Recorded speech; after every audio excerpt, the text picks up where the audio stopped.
we're gonna go ahead and get started. Welcome.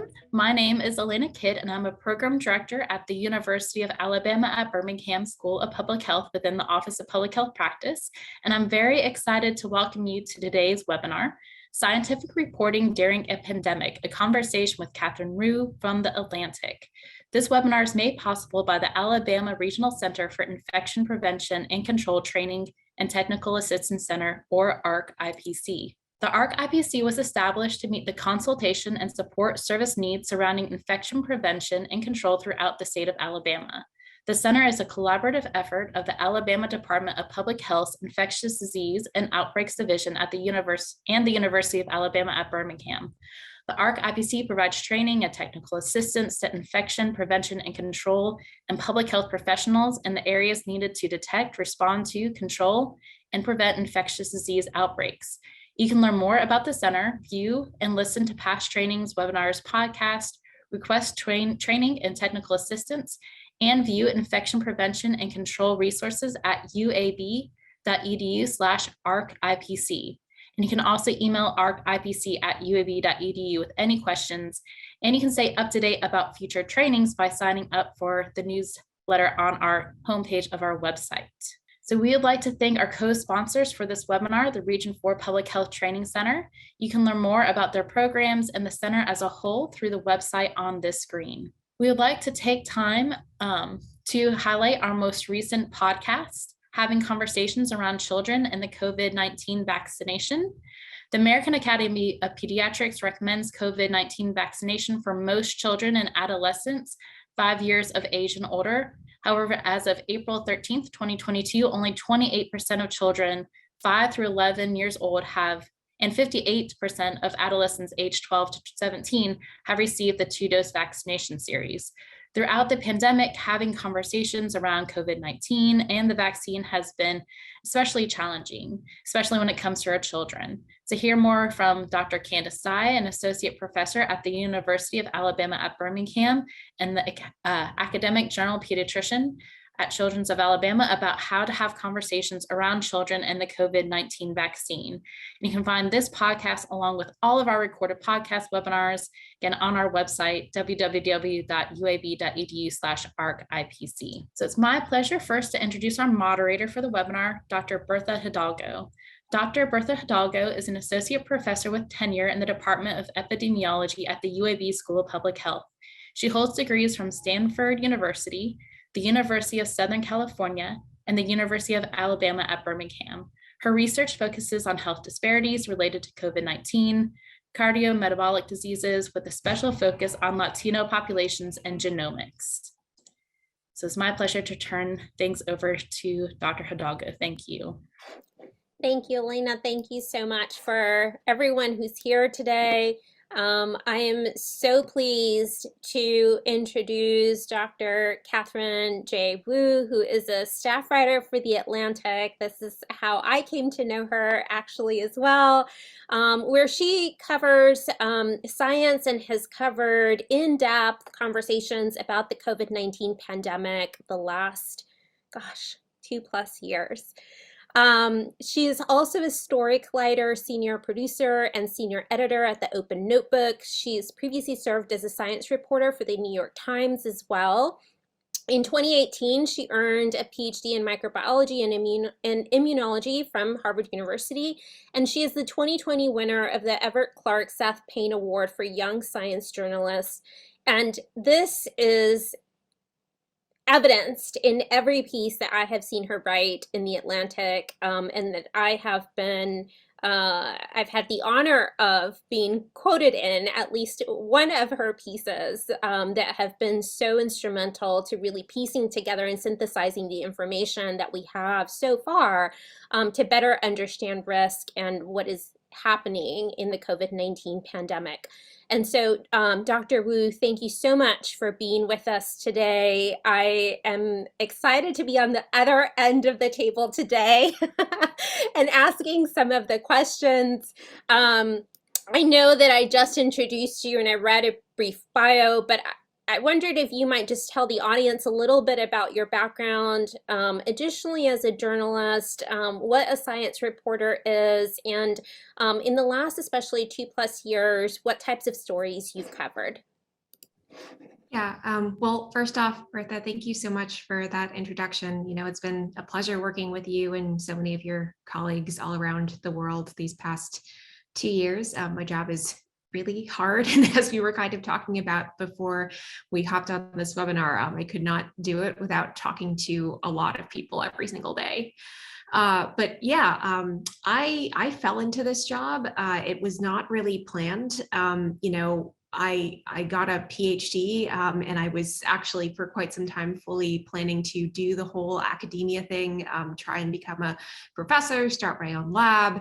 But I had always had this passion for writing and also teaching. I worked with high schoolers throughout grad school, and I really found academia and doing science appealing, generating my own data. But I worried that if I stuck with that path, I might get bored, honestly, sort of learning more and more about less and less as my focus in academia just continued to narrow, as it, so often does. I liked the notion of, being able to learn new things every single day. And, I had always really enjoyed talking about science. Like lab meeting was always my favorite part of being in lab.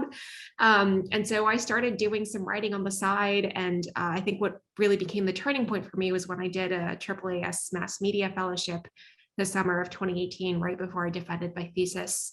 And, AAAS, as many of you probably know, is, the same society that publishes the science family of journals. They also do a lot of public outreach, and they run fellowships for scientists in training. One of them is the Mass Media Fellowship, which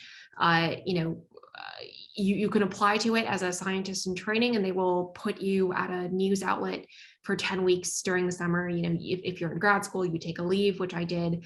I ended up at Smithsonian, and it was, an immersive fellowship where they paid me small amount of money to write for 10 weeks and just, to play the role of reporter. I actually did not think I would like it as much as I did, but I absolutely loved it. And I was faced with the tough choice of choosing between two things I thought I would really enjoy, staying in academia, doing science, and then writing about it. And I decided that I would try the science journalism thing until I stopped liking it or until no one would hire me. That was 4 years ago, and it's really strange to think that most of my career in science journalism so far has been pandemic. But here we are. Yes, goodness. And so what an ascension, because what you have done, I think especially through your work in COVID that I have personally read, and that I got to know you for, has truly been so instrumental in helping so many make informed choices about what actions they could take that would lower their risk, right? As they navigated everyday experiences. And your ability to synthesize really complicated scientific topics and interweave them with social issues and emotion and very pragmatic components of everyday life, I think are just so impressive. If given what you've shared, if you had to sum up in one word what your experience in reporting on the COVID-19 pandemic so far has been, what do you think that word would be and why? Yeah, this is a really difficult question, as you can imagine. I'm the type of person who never has a favorite anything, and I can never choose just one thing for anything. But the first word that comes to mind is chaotic, but that's not a very good answer. And so, the other thing I would, I guess, aspire to be the encapsulating word is, something that I think speaks to what you said, which is my attempt at synthesis would be a word. But I'm really pleased to hear that has partly been your impression of my work, because it is really, really difficult. And maybe here I can talk a little bit about process to the extent that I can. But I'm actually really grateful that I spent so long in science before this, because it was a career chapter of my life that pushed me to be really independent, that pushed me to like think of, novel hypotheses and then sort of test them out and see how they worked in the real world. It taught me to be collaborative and not be shy about asking questions. And, I learned to be really skeptical of scientific data and what people were telling me, and think about, well, why is this person sharing this with me? Or why is this person not sharing this with me? And it gave me an inside look into how science can work really well and how it can sometimes really not. I apply a lot of those lessons, but I don't think any of this is easy. Nowhere in my path did I end up having formal training in journalism. And so definitely the past few years have been pockmarked by all kinds of mistakes, and I try to learn from them. And I'm sure there are still things I'm doing that I will figure out months or years from now are definitely not ideal. But I think it can be misleading to see a single person's name at the top of a story, when really every story is a team effort. I do this by fact checking with my sources. I will sometimes reach out to people just to run an idea by them and make sure that my thinking checks out. As often as I can, I'm trying to attribute, like, this wasn't my idea, but this is something that someone told me. And I am just, acting as a sort of amplifier to make sure that idea gets put in the right order, or is juxtaposed with someone else's thought on the same concept. I have, editors who are constantly pushing me to think outside the box. And I'm especially grateful to be somewhere like The Atlantic, where I think original thinking is really prized. We're not a breaking news organization. You're never going to get I should never say never. You're probably not ever going to get a breaking news alert from us, or a push alert that, has something that is like 300 words and is just saying, this is what happened. And like, the story will be updated soon. Obviously, that is incredibly valuable. And I was incredibly lucky to be able to do things like that at the New York Times. But I really appreciate the lens The Atlantic has given me, because it's kind of a step back, wait, internalize what's happening over a couple of days. We won't be the first to a story. We won't break the news, but the goal is maybe to more break down the news and give people the context in which to frame something that is happening, something that's still unfolding. And if there's uncertainty, lean into it, push through it, don't oversimplify, and just try and lay out the messiness, which I think is so much a part of science, and what I've really tried to lean into. And so when I am working on these stories, I want them to be original. I want them to stand out. And so the stories I've been proudest of have been the ones where I'm able to, pull something from like immunology and tie it to something in behavior, and to draw a connection that I hope will help readers not just say, oh, I get what happened this week, but also I have a better framework to sort of tackle what might happen next week. Absolutely. I think you're highlighting not only the challenges, but the process behind writing about these scientific topics, in this case, largely COVID-19, is a really important insight for our audience, because I think, especially during the pandemic, I personally anecdotally heard a lot about the media and what the media did and or was doing, or continues to do. I think that it's really important to think about the pieces that you have written from the context of having conversations, and that, yes, you are an amplifier of information, but that you're really sort of injecting critical thinking into the information that people may be hearing in snippets everywhere, right? But that we need to think more in depth about, so that people can have factual, accessible information that is, that really sits in context. And I think that's what I have found really important about your pieces. I wanted to ask you, because this has been such a complicated topic to cover, not only scientifically, but because it has been also so deeply politicized. There have been significant disparities that have been experienced. You know, I think we had health disparities and social disparities and political disparities at the onset of the pandemic that have really been exacerbated during this time. How do you think you've dealt with reporting this topic where so many of these may conflict, right? Where like science and politics intersect. Do you think that it has made it more difficult? Do you think that it has impacted your ability to do your job in communicating what people need to know and make sure that you're conveying the key messages that are important to inform people's choices and actions? Yeah, I mean, it's a great question. And in a way, it's the type of question that's like, explain how you do your job into perpetuity. I'm still figuring that out.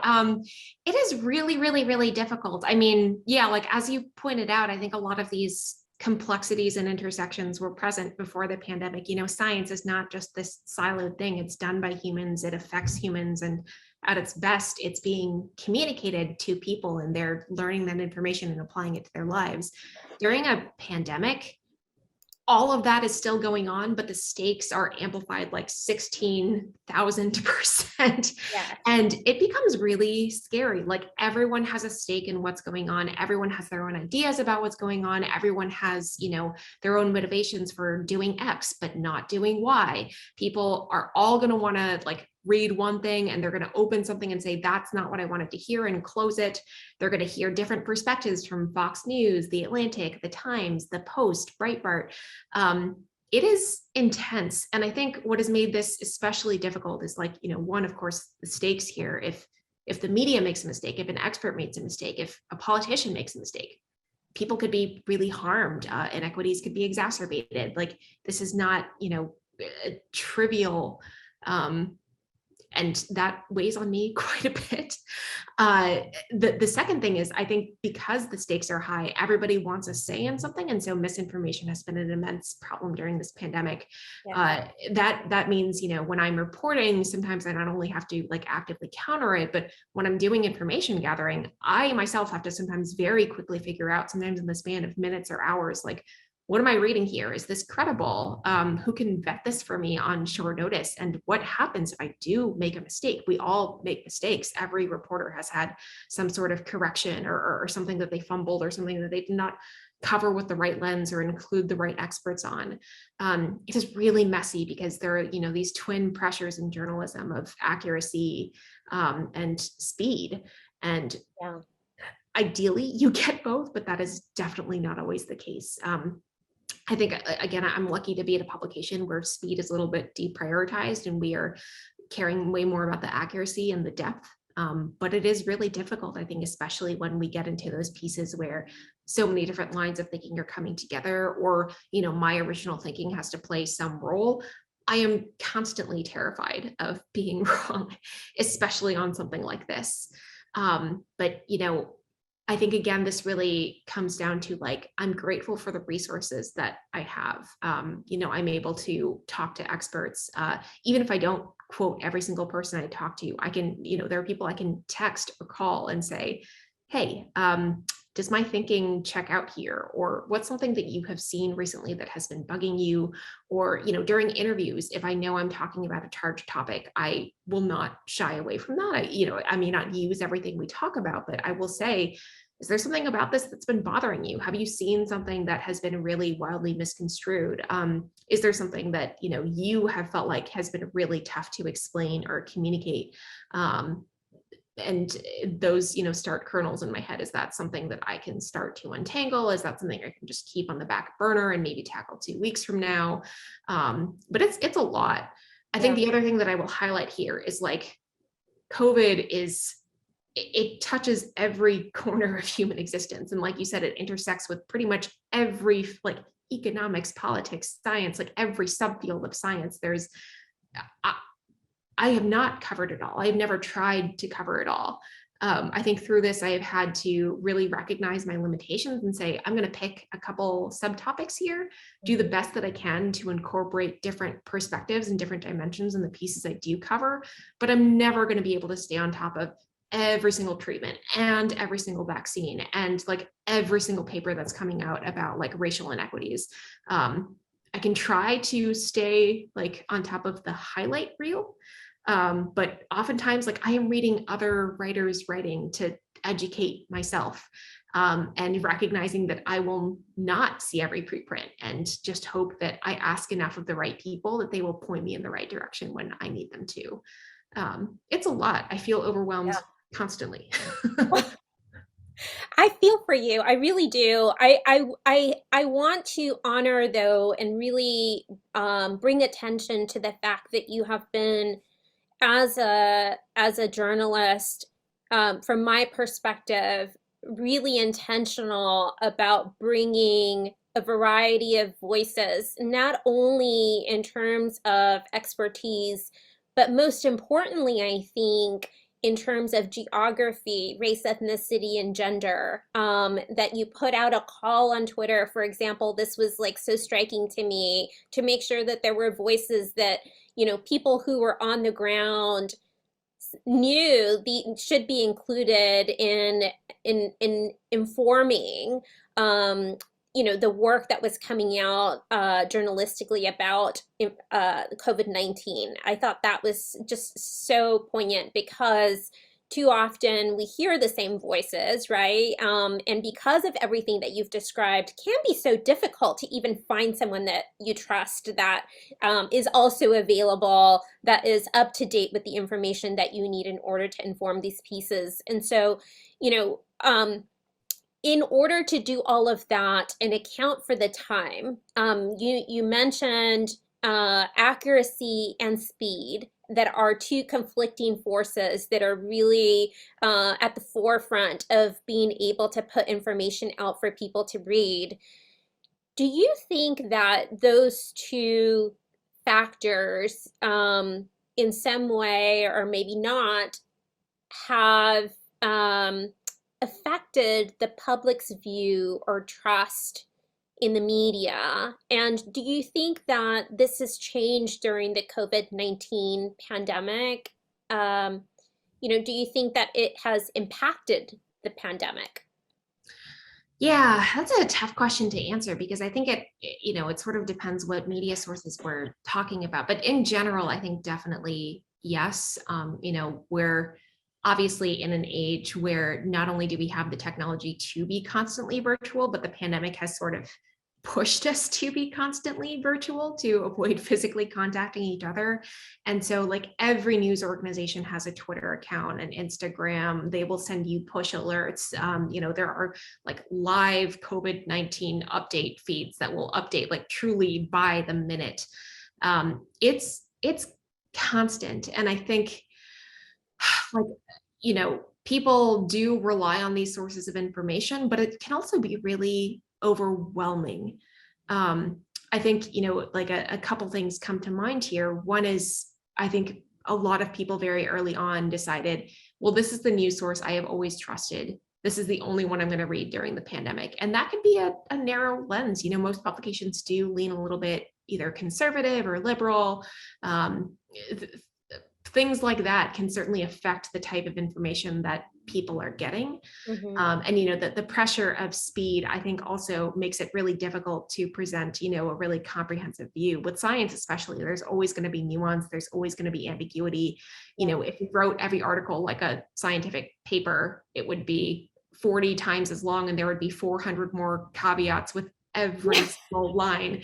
And we can't do that, right? I think we have to appreciate that our readers are often scrolling through on their phones or even just, unfortunately looking only at headlines, which I never recommend. Right. And they may only remember two things from a 1,200 word piece. If you, stuff a piece with 80 caveats, maybe it'll be more accurate, but maybe they will remember the wrong things or remember 0 things.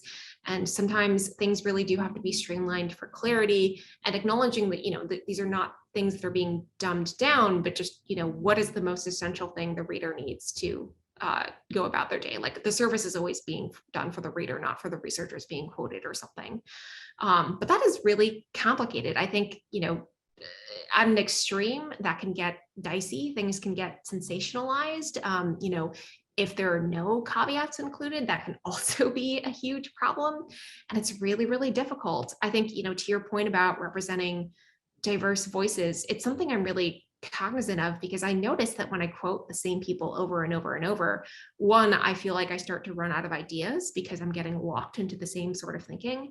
And also, it's not necessarily like, there are people with huge platforms and they tend to be very visible, and they tend to be some of the first people I think of when I think who would be good to talk to on this topic.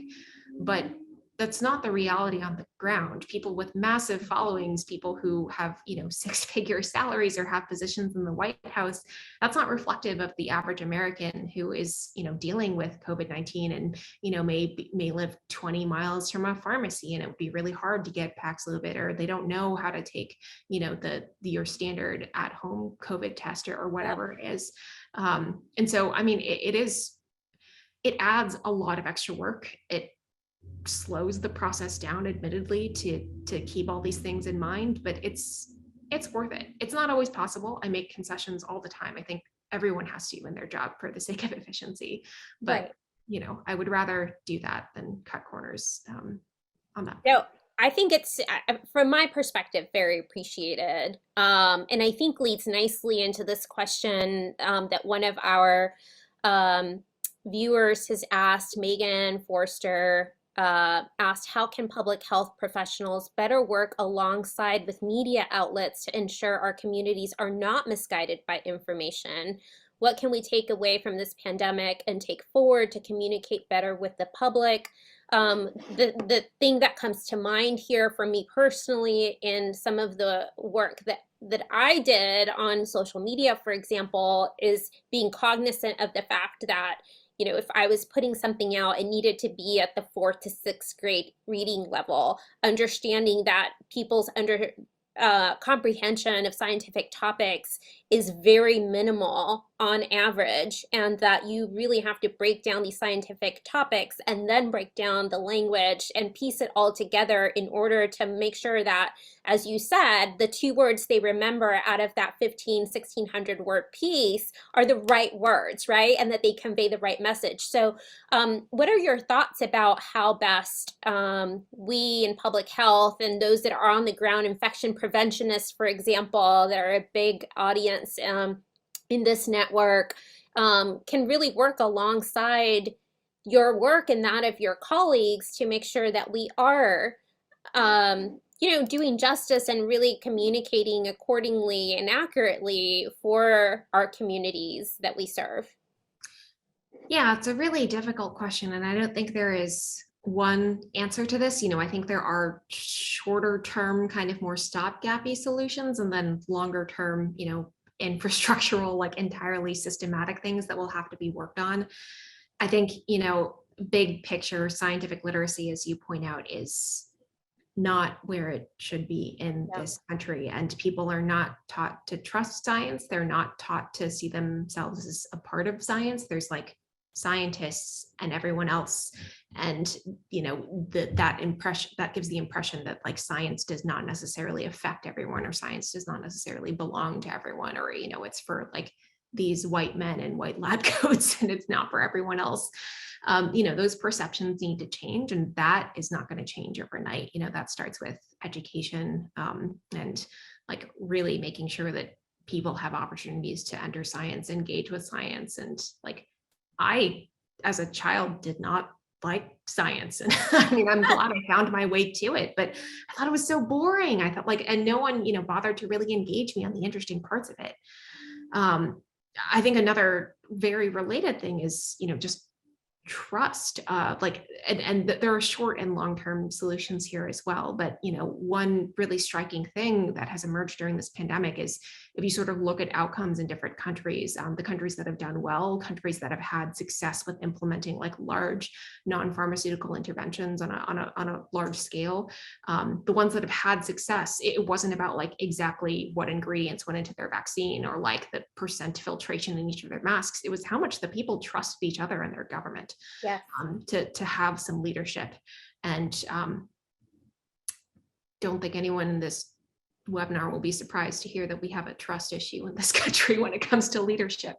That is huge and long term. But I mean, in terms of local communities, I think starting locally, and this is stuff that people have told me. I certainly am not taking credit for any of these ideas, which I'm sure many of you have heard before. But meeting people where they are. If we are working in an environment where trust is fractured and people don't have high scientific literacy, the first step has to be, to listen. Like, what are your concerns?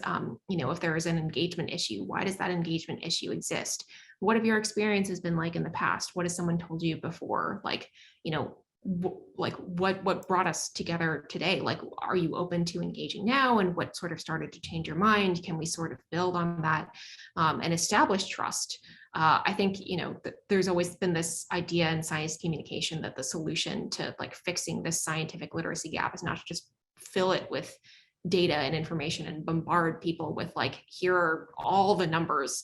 That's overwhelming and makes people feel like you are trying to almost bully them into a point of view, but to just meet them where they are, ask questions, address their concerns, and not say like, no, your viewpoint sucks. Yes, but like, right.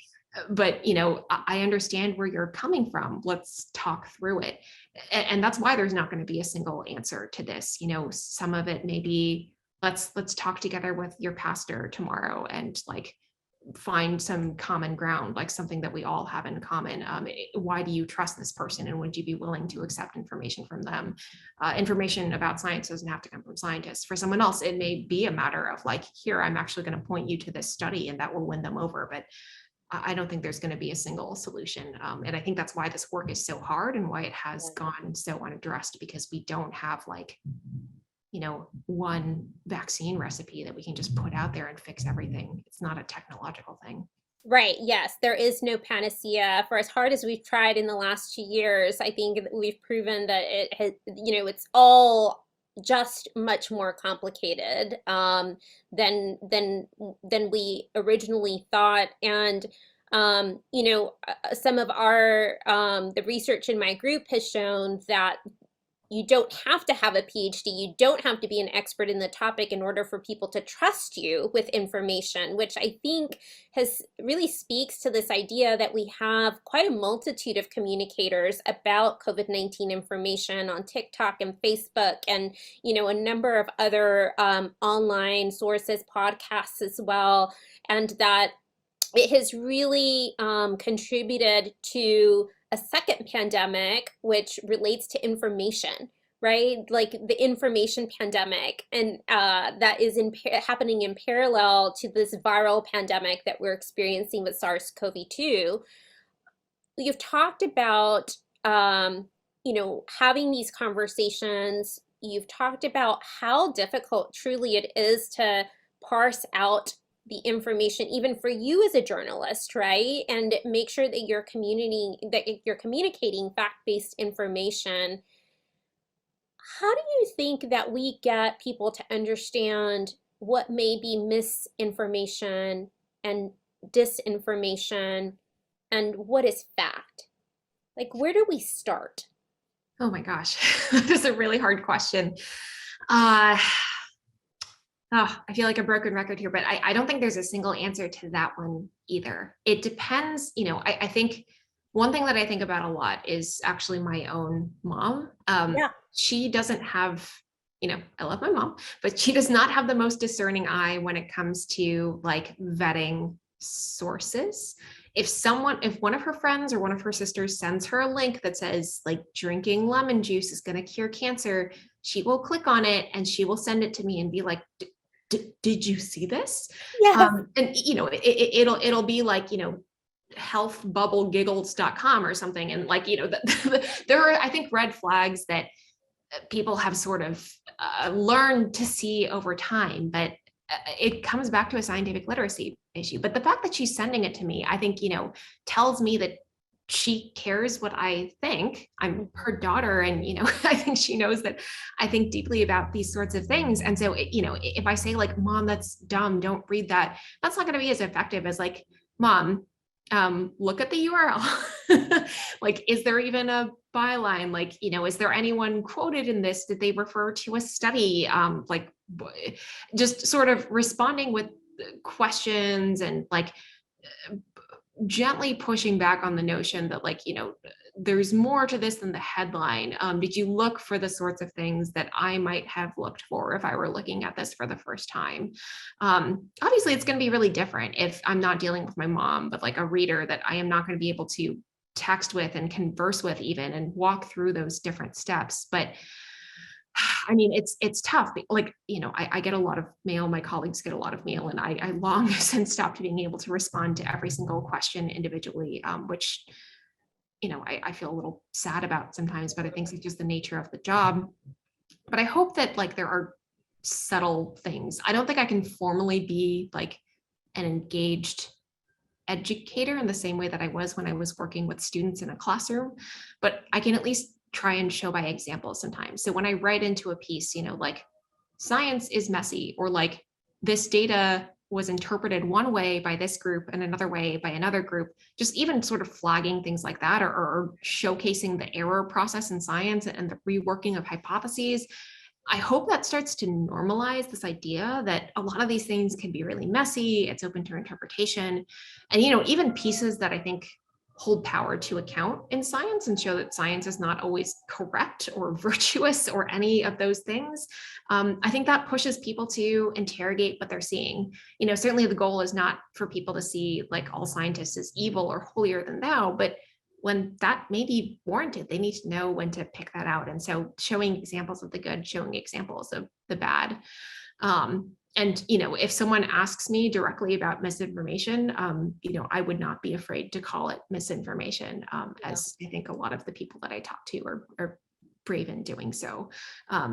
Again, it comes down to who people trust, because someone else could be saying this exact same thing about a different topic and we come to totally different conclusions. And that's, I think, a separate issue. Yes, absolutely. Yeah, no, it is. And it's so complicated. Alan Wyman, who is also in the audience today, asked about your background. You mentioned, that you were sort of thinking we're on the path to academia and doing research, building your own lab, and how you think it's been useful in informing your work as a journalist, right? Especially during the COVID-19 pandemic. We talked a little bit about that as well. He asks, do you feel overqualified? Would you recommend it for other people? I think related to this question, how do we incorporate this added task, if you will? Because you talked earlier about not only accuracy but speed. And I think about the speed with which we live our lives on a daily basis as like people in communities, right? We hustle in the mornings to get kids out to school, or to get ourselves to work, or to get on a marathon of Zoom calls.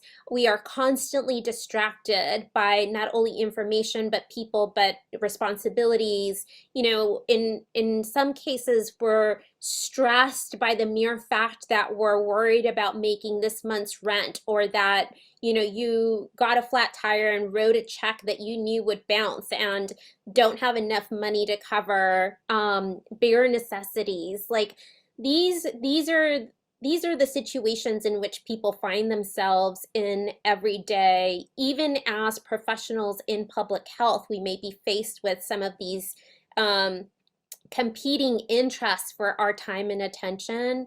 And so how do we make space or time for not only parsing out all of the information that is out there to arrive at what in this cross-section of time may be fact, right? because science is evolving. As we have seen with COVID-19, our understanding of the virus, our understanding of how the effectiveness of the vaccines works, of even, this antiviral Paxlovid, like what's happening with people's abilities to recover from COVID-19 after taking the antiviral. We're observing these things in cross sections of time. We don't have the benefit yet of looking back, right? So how do we do this? And should people do it? I mean, I have thoughts on whether or not people should take the time to actively look at the information, make sure that it's being incorporated into their daily analysis of reading and headlines and so forth. But what are your thoughts about this as a journalist who's trained and expert in fact identification? Yeah. Okay. So let me try and tackle this in a couple parts. I think the first part of the question, I had no training for science writing when I was in grad school. That was not part of anything that I did. It was all kind of accidental. And I've certainly learned in a sort of trial by fire sense of it. But when I was starting to do science writing in grad school, I did have to really juggle. Like, I was a grad student, I was working in a lab, my focus then was bacterial genetics. By the way, I'm not a virologist or like a classically trained immunologist, or definitely not an epidemiologist, though NPR did accidentally call me an epidemiologist. It's not. But we'll take you, Katie. We'll take you. It was rough, and I couldn't keep up with everything. I was writing like once every couple months, and like that was fine. Like there was no pressure to do any more than that. I was just glad for that opportunity. Now that I'm doing this full time, I can't imagine like moonlighting in the lab. And so I first want to acknowledge that, like, if you feel like you are too overwhelmed to like hop on Twitter and, tweet, analyze 6 papers every night, that's okay. Like, do your job. Like, we're in a 2+ year crisis right now. If you like answer questions that, your partner or your child asks you, that is also making a difference. There was no pressure to be like a social media superstar. But if that's something that people are interested in, there are so many levels to do this. I know scientists who split their time between working in the lab or, doing data analysis, and take a few hours every week to write op-eds in the Post or Stat or anywhere, or like they've written entire books, they've taken roles in government, they've run for office. There are obviously many ways to split your time, and then there's everything in between. There are a lot of scientists that have come to rely on because they like will see papers on Twitter and they'll tweet about them. They'll post figures and try and make it understandable for people in the public. Sometimes it's their own work and it serves them because, it's even something like, hey, this is helping me prepare to address reviewer comments. This is going to help me write the discussion section of my paper. I'm going to see a comment in the comment section of my tweet, and I'm going to be able to anticipate like, oh, I didn't actually think of that follow-up experiment. What a great idea. Like basically crowdsourcing ideas. That is the amazing thing about Twitter. Twitter is also like a very toxic place sometimes, and so if you don't want to be there, that's okay too. But or like if you see a colleague's paper and want to talk about it, it's a really great way to engage. I think there are so many ways to go about this. It just jumping in and trying it the first couple times is often the hardest part. Sometimes, mistakes will happen. You can always delete tweets or screenshot them and say, hey, I made a mistake earlier, or like, correct anything you've written. I think it just takes diving in, but it is, worthwhile. And I really admire a lot of the scientists who find time to split their time like that. Because like I said, I could not moonlight in a lab. And so what they're doing is like the inverse of that. And it's incredibly impressive. I think any effort makes a difference. It can truly be anything, or like making yourself available to speak to a journalist. That can make a huge difference too. Having your voice out there, publicizing your own work, critiquing other people's work. I think, it's unfortunate to me that communication is not built into science training explicitly, because so much of what scientists do is communicating. It's what happens when papers get written. It's what happens when, talks are given at conferences. It's just a matter of expanding the audience. I love that. I think, one of the questions that I was going to ask was about audiences specifically, whether you found it harder to communicate with some audiences compared to others. And in your bird's eye view of the job that the media has done on reporting related to the COVID-19 pandemic and all the issues within it, how do you think that reporting could be improved to reach those harder to reach audiences? Because when we think about our role in public health, those of us that comprise public health are so heterogeneous in our roles, right? I mean, you have people that are bedside in nursing homes that are public health practitioners because they play a role in infection prevention, for example.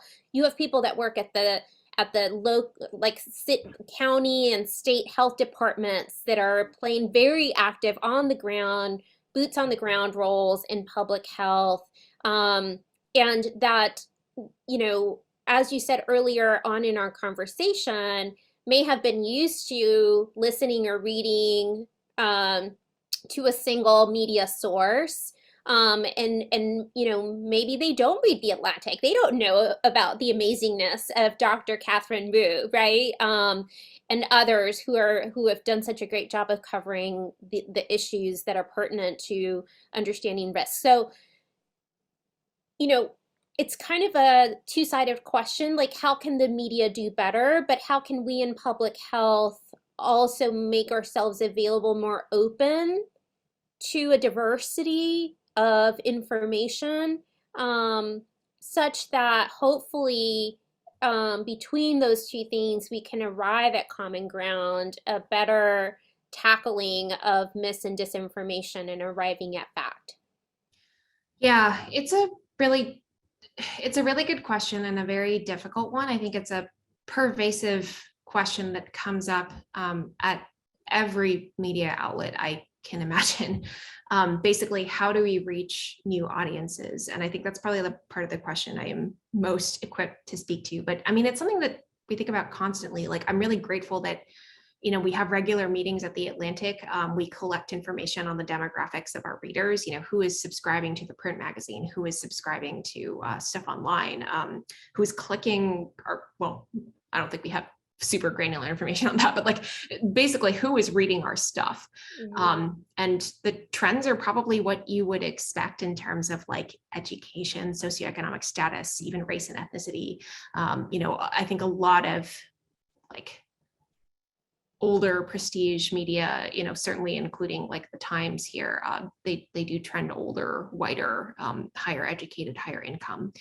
And that's not shocking. We also have to think about who has time and the resources to pay for these subscriptions. And the demographics of who is going to be getting their information that way versus watching the television, listening to the radio, going on TikTok to watch a video instead. Yeah. It is really difficult because once people get locked into one source of information, how are they going to find out about something else? How are they going to be convinced to go to something else? It's not something they trust. It becomes, almost a cultural thing, a self-reinforcing thing, an us versus them kind of thing. And if they see something else from another outlet that they disagree with, it can sometimes reinforce their bias. Like, I don't want to read that because everything I'm going to read is going to be wrong, or I'm going to disagree with it. Yeah. It's really tough. I don't think there is a single solution to that, but we try not to write only for one audience. And I don't know how often the attempts succeed, but certainly I think we aim to represent a diversity of viewpoints, a diversity of, experts, patient voices, community voices, whomever in our pieces. That may chip away at it a little bit, but something that I also try to do on my own, and I know a lot of my colleagues do, and I've certainly modeled my efforts on them, is to, like, when people reach out to me for media interviews or like ask me to speak to their students or their colleagues, I do it. Even if it's kind of an unconventional outlet. Like I've gone on everything from PBS to like slightly more conservative leaning radio shows. And it's not always my central comfort zone or even something that I would even necessarily listen to, but that's part of the point. I don't know who might be listening. I don't know who might be hearing information for the first time, or just even if it's the tiniest little bit of, I never thought of it that way before, then I'm happy to be able to contribute to that. I certainly would not want to just put myself in the same self-reinforcing goal and expose myself only to the same things that I would expect my readers of The Atlantic to be reading. That's not why I do media interviews myself. Yeah. Yeah, no, I completely agree. I mean, I think it tends to center on the topic of simply having conversations, right, with people, and knowing how to have conversations where there may be two conflicting opinions and sets of values even. And what's, I think, been so frustrating for me as a scientist and epidemiologist is that, I'm so centered in data and this idea that, science is science. Like, it doesn't matter what you think about it. It just is fact. And what's been pervasive, I think, in especially the social media platforms is that, at least from my perspective, there does appear to be an opinion on whether or not science is real and science is true. And I think the pandemic for me personally really shifted my perspective of how we communicate, how we do science, who's included in the conversations. And as a person, I think it's changed me even at the cellular level. Like we're not even out of the pandemic yet. And I feel like a completely different person than I came into this pandemic feeling or belonging like. So I think that to close, because we've got about 6 minutes left till the top of the hour, and I want to just get your thoughts about what you'll take away. What do you think you'll take away from your time reporting on the COVID-19 pandemic, knowing that it's not yet over, having had conversations with you about how things continue to evolve, how little we know about certain topics like long COVID, for example. How, if at all, do you think this will impact future stories or issues that you will cover? Yeah. I mean, I think I could spend the rest of the day thinking about my takeaways on the pandemic, but I won't do that to you. The first thing is truly just humility. And I'm really grateful for that. Like, it is truly unfortunate in so many ways that I think I cut my teeth on this pandemic career-wise. And obviously, like, that is nothing even compared to the toll the pandemic has taken on all of us. But I'm also, in a weird way, grateful for it, because it has really pushed me to become a better writer, a better reporter, and to acknowledge when I make mistakes and to know when to ask for help and to understand my own limitations. Working from home for 2 years, I've really had to figure out, like, what is work-life balance and how do I not go insane? How do I lean on my colleagues? How do I identify my own points for growth? And I'm constantly thinking about, like, what am I going to do next? I don't know, by the way. It's if you have ideas, tell me. But I mean, it'll be really interesting to transition out of this, to change my cadence, to change the topics that I think about. It's been a long time since I've gone a day without thinking about COVID. And I don't know what it's going to be like. And so I just feel really lucky to have had this opportunity, and to feel like I have grown from it and that I've been okay this entire time. Like, I've had a place to stay safely and, a partner to support me, and just this wonderful network of mentors. Definitely another thing is just, like, I mean, this has really reinforced that I love doing this job, and I want to find new and creative ways to tell science stories. I think to the point you made basically at the top of the hour, science intersects so often with other aspects of human existence, and it's something that we don't acknowledge often enough. Like, Yeah. we even, we have these barriers, like there's science journalism, there's culture journalism, there's political journalism. And I think COVID especially has asked for collaborations between so many of those different disciplines, and I've been really grateful for it. I will never be a politics supporter, but I feel a little bit more comfortable with like writing about policy, which I never thought I would be able to do. And it's not something that I think should feel completely unintuitive or foreign to me, because if my goal is to write about science, I have to be willing to take those leaps. It's just it is what science is all about. And I'm very grateful for that.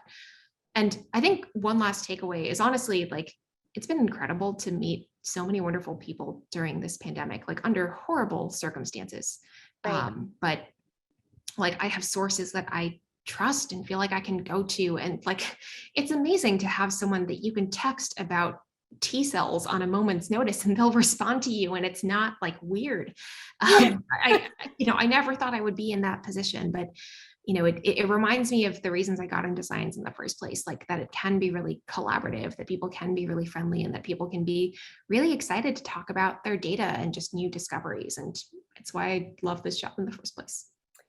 Dr. Wu, thank you so much, not only for being so honest and vulnerable with us today in this conversation, but also because all of the time and effort, experience and knowledge that you have put into bringing these stories to us, so that, as I mentioned earlier, also we could best inform the choices that we were making, and the mindset that we needed in order to accept the information as well, right? Because there has to be knowledge transfer and knowledge uptake in this process. And so we thank you for the work that you have tirelessly done throughout this pandemic. Very grateful to your cat for sharing you with us today. And truly for being willing to have this conversation with this group of people on today's conversation. So thank you. Yeah, it was an absolute pleasure. Thank you so much for inviting me.